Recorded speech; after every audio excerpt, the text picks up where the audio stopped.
I think everyone's had, or at least had, a close friend in their life. My parents and siblings are very supportive of me having friends I met through the internet. They trust I know someone is just a creep, or if someone is a good person around my age. Anyhow, my best friend? Well, I never met her personally, but I do know her. For the sake of privacy, I will be calling her Rose. Rose and I met through an app called Discord, which is a messaging app if you don't know. I joined a server and met her on November 13th. At the time, I didn't have many good friends, and I was pretty lonely.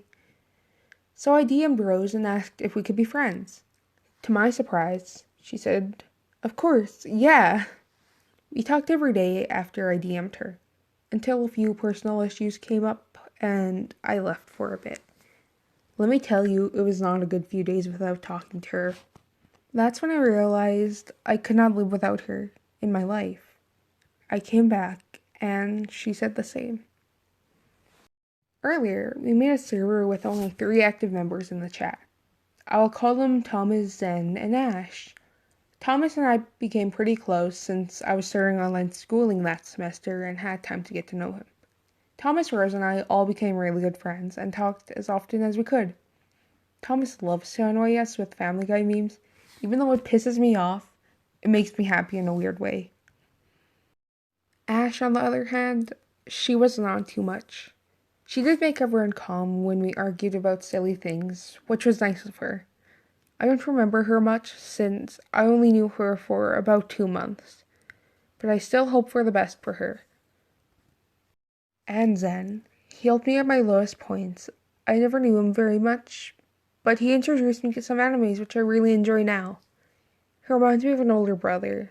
He bugged me about Ricardo memes so much, though Zen made me happy. He showed me Japanese Breakfast, which is now one of my favorite artists.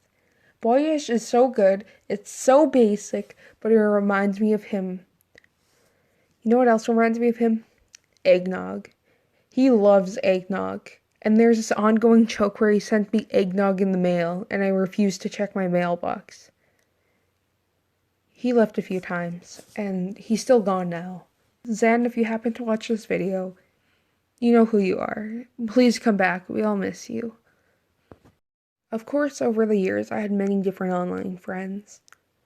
Though these are people I still message almost daily and have known for a few years.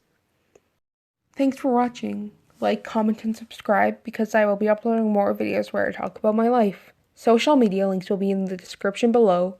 Also, thank you to LPS Storytime for drawing one of my OCs. Have a good night, and you should listen to Japanese Breakfast.